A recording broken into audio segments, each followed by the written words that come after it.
Welcome back to AI Podcaster. I'm so glad you could join us for today's deep dive into a fascinating topic, Yeah, the spiritual side of leadership. it's a good one. Now, I know spiritual can sometimes, Right. Yeah. evoke images of incense and meditation retreats, but fear not. Right. We're not heading in that direction. Yeah. We're going to be exploring the values and the principles Yeah. that make leadership truly impactful. Yes. The kind of leadership that resonates on a deeper level and inspires people to achieve extraordinary things. That's right. We're moving beyond the traditional, Yeah. perhaps more rigid views of leadership that focus solely on strategy and authority. Mm-hmm. We're delving into the human element. Okay. What are the qualities that foster genuine connection, Yeah. motivate teams, and ultimately drive meaningful results? It's almost like we're looking for the secret sauce of exceptional leadership. Exactly. The ingredients that go beyond Yeah. just giving orders and hitting targets. Exactly. And research suggests that this secret sauce lies in qualities like empathy, Right. integrity, and purpose. Yeah. These are the cornerstones of what many are calling spiritual leadership. Right. It's not about religious affiliation, Right. but rather a commitment to a certain set of values and principles. Okay, I'm intrigued, but let's break this down a bit. Sure. What does it actually look like for a leader to embody Yeah. empathy, integrity, and purpose? I mean, these are fantastic qualities Yeah. in anyone, but how do they translate Right. into effective leadership? Well, let's start with empathy. Okay. It's about truly understanding the perspectives and experiences of those around you. Mm-hmm. An empathetic leader doesn't just listen to their team. Right. They actively seek to understand their concerns, Right. their motivations, their challenges. Okay. This creates a sense of psychological safety Right. where people feel comfortable sharing their ideas and taking risks. That makes sense. It's about creating a culture of trust and mutual understanding. Yes. Rather than a top-down, Yeah, my way or the highway approach. exactly. But how does that translate into actual results? Okay.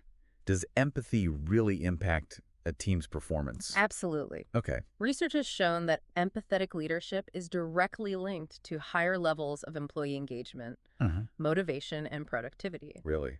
Think about it. When you feel seen and heard by your leader, Yeah. when you know they genuinely care about your well-being, Right. you're naturally more invested in your work and the success of the team. So it's not just about being nice. No, Empathy actually makes good business sense. precisely. Okay. Now let's move on to integrity. Okay. It's another critical component of spiritual leadership. Mm-hmm. And it's not just about being honest. It's Okay. about aligning your actions with your values, Right. even when it's difficult. So it's about walking the walk, Exactly. not just talking the talk. Exactly. And this consistency between words and actions is crucial for building trust. When a leader consistently demonstrates integrity, Yeah. it creates a sense of stability and predictability within the team. People know what to expect. They feel confident in their leader's decisions. Yeah. And they're more likely to be loyal and committed. It seems like integrity is the foundation upon which a strong, cohesive team is built. It is. But what about purpose? Okay. Where does that fit into the equation? Purpose is about connecting to something bigger than yourself. Mm-hmm. It's about understanding how your work contributes to a larger mission or goal. Okay. And research suggests that purpose-driven organizations outperform their counterparts. Really? Why? Because when employees feel connected to a meaningful purpose, Yeah. they're more engaged, more innovative, and more resilient in the face of challenges. So it's not just about hitting those quarterly targets. Right. It's about feeling like your work has a real impact Yeah, on the world, on something larger than just the bottom line. exactly. And that sense of purpose can be incredibly motivating and inspiring. Right. It gives people a shared direction to work towards, a sense of meaning that goes beyond just collecting a paycheck. I'm starting to see how these three principles, empathy, integrity, and purpose, can work together Yes. to create a powerful leadership style. And the fascinating thing is these qualities aren't reserved for those Right. at the top of the organizational chart. Mm-hmm. Anyone can cultivate empathy, integrity, and purpose regardless of their role or title. So it's not about being the boss. No. It's about embodying these principles in our everyday interactions. Exactly. No matter where we are in the hierarchy. Exactly. And that's what makes this concept of spiritual leadership so compelling. It's a way of being, a way of relating to others that can transform not only our work lives, but our personal lives as well. I love that. Right. But it also raises a question for me. Sure. If these principles are so effective, Yeah. why don't we see more spiritual leadership in the world? What are some of the barriers holding people back from embracing this approach? That's a great question, and it's one we'll definitely be exploring further in this deep dive. Okay. Stay tuned because in our next segment, we'll delve into some real-world examples of spiritual leadership, All right. both from history and today's business world. Sounds good. Yeah. Welcome back to our deep dive into the spiritual side of leadership. As we were discussing the barriers to this kind of leadership, Yeah. one thing that struck me is that it often requires a real shift in mindset. It's true. We're so conditioned to think about leadership Right. in terms of power and control. Yeah. But spiritual leadership asks us to approach it from a place of service, empathy, and shared purpose. Exactly. It's about empowering others, not just directing them. Right. And that can be a challenge, especially in today's fast-paced, results-driven world. But I think it's a challenge worth embracing because the potential rewards are significant. You mentioned earlier that we'd be looking at some real-world examples of spiritual leadership. Yes. I'm really curious to see how these principles have played out in practice. Well, one of the most compelling examples comes from the world of business. Okay. Satya Nadella, the CEO of Microsoft, has really championed this approach. I remember that they seemed to be losing ground to competitors. Right. And their culture was perceived as being somewhat stagnant. Right. So Nadella embarked on a mission to transform the company's culture. And he did so by really emphasizing empathy, integrity, and purpose. That's interesting. What were some of the specific things he did to foster those qualities? One of the first things he did was prioritize listening to employees. Okay. At all levels of the organization. He wanted to understand their concerns, their ideas, and their perspectives. Yeah. He also made a conscious effort to foster a more inclusive and collaborative environment. So he was really trying to break down those hierarchical barriers Right. and create a sense of shared ownership. Exactly. And he also talked a lot about the importance of aligning the company's mission with a purpose beyond just profits. He wanted Microsoft to be a force for good in the world. Did this approach actually lead to tangible results, or was it more about creating a feel-good atmosphere? The results were undeniable under Nadella's leadership. Wow. Microsoft experienced a resurgence, becoming one of the most valuable companies in the world. Really? Their stock price soared, their Yeah. products became more innovative, and their employee satisfaction ratings skyrocketed. So it seems like focusing on these so-called soft skills Yeah. actually had a very real impact on the bottom line. It did. It wasn't just some idealistic philosophy. Right. It was a practical strategy for success. Precisely. And Nadella's example really demonstrates that spiritual leadership isn't just some abstract concept. Right. It can be a powerful driver of both individual and organizational transformation. His story is certainly inspiring, but I think a lot of people might be wondering, okay, that's great for a CEO of a massive company, but what about me? How can I apply these principles in my own life, in my own work? That's a great question, and one that gets to the heart of why we're having this conversation. Yeah. The beauty of these principles is that they're not limited to a specific role or position. Right. Anyone can cultivate empathy, integrity, and purpose regardless of their title or level of authority. So it's really about shifting our mindset and our approach to interacting with others, It is. whether we're leading a team, working on a project, or simply engaging in our daily lives. Exactly. It's about bringing those qualities of empathy, integrity, and purpose into every interaction we have. You know, as we've been talking, I've been thinking about my own experiences with different leaders I've encountered throughout my career. Uh-huh.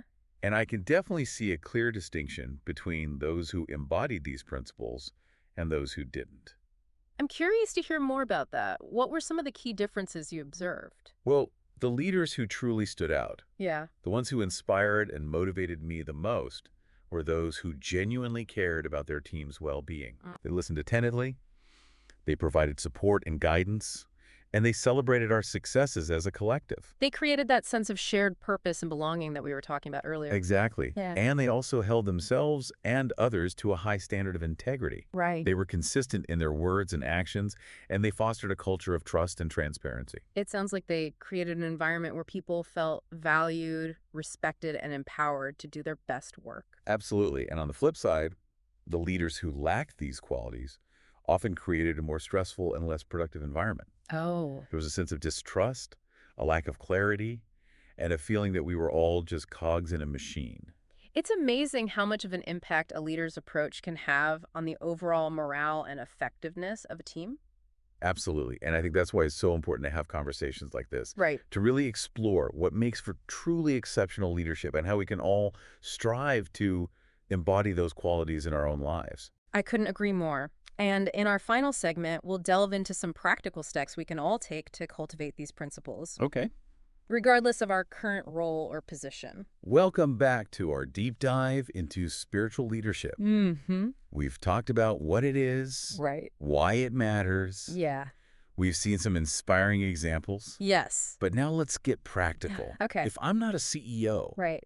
how can I start integrating these principles Mm-hmm. into my own work and life? Yeah. It feels a little daunting, honestly. It's understandable to feel that way, but the good news is Okay. cultivating these qualities is a journey, not a destination. Right? There's no need to overhaul your entire personality overnight. Yeah. It starts with small, intentional steps. Okay, that's reassuring. Mm-hmm. So where do we even begin? Self-awareness is the foundation. Okay. Take some time to reflect on your core values. Mm-hmm. What's truly important to you? Right. What are your strengths and where do you need to grow? This self-understanding is essential for developing both empathy and integrity. It's like taking stock of your internal compass. Yes. Before setting out on a journey makes sense. Right. But how do we go from self-reflection to actually embodying empathy and integrity in our interactions? One powerful practice is active listening. Okay. Not just hearing the words someone is saying, Right. but truly trying to understand their perspective, their emotions, their underlying needs. Yeah. Respond with genuine care and consideration, even if you don't agree with their viewpoint. That can be tough sometimes, especially in a disagreement. Yeah. But I can see how it would build stronger relationships and create a more supportive environment. Absolutely. And when it comes to integrity, remember, it's about aligning your actions with your values. Right. It's easy to talk about integrity. Yeah. But the real test is how you behave when faced with difficult choices. Right. Do your actions reflect your stated principles? That's where the rubber meets the road, isn't it? It is. Any tips for staying true to our values when the pressure is on? Having a clear sense of purpose can be incredibly grounding. Okay. When you understand the why behind your work, how it contributes to something bigger than yourself, Right. it gives you a North Star to guide your decisions. It helps you prioritize what truly matters and stay on course even amidst challenges. It's like having that internal motivation, that fire in your belly Exactly. that keeps you going even when things get tough. Exactly. And the beauty is this sense of purpose doesn't have to come from leading a company or a movement. Right. It can come from contributing to your team, Uh-huh. making a difference in your community, or simply striving to be the best version of yourself in your daily life. It's inspiring to think that we all have the capacity to lead regardless of our title or position. We do. We can all make a positive impact on the world around us by simply embodying these principles in our interactions. I completely agree. It's not about waiting for permission to lead. It's about recognizing that leadership is a choice we make in every moment. Yeah. It's about how we show up, how we treat others, and the values we prioritize. This has been such an insightful conversation. I agree. I feel like I have a much clearer understanding of what spiritual leadership is, Good. and more importantly, how I can start integrating these principles into my own life. Excellent. What are some of the key takeaways that resonated with you? Well, what really struck me is the idea that leadership isn't about power or control. Yeah. It's about service empathy and creating a shared sense of purpose. Right. And that anyone can cultivate these qualities regardless of their role or position. It's a really empowering message. It is empowering, isn't it? Yes. To realize that we all have the potential to lead and make a positive impact on the world simply by how we choose to interact with others. I think so. Absolutely. As we wrap up this deep dive, Yeah. I'd love for you to consider how even just one of these principles, empathy, integrity, or purpose, might shift your work or relationships for the better. You could. Imagine the ripple effect we could create if we all embrace this approach to leadership. That's a wonderful thought to leave our listeners with. Yeah. Thanks for joining us on this journey into the spiritual side of leadership. Thanks for being here. Until next time, remember to lead with heart,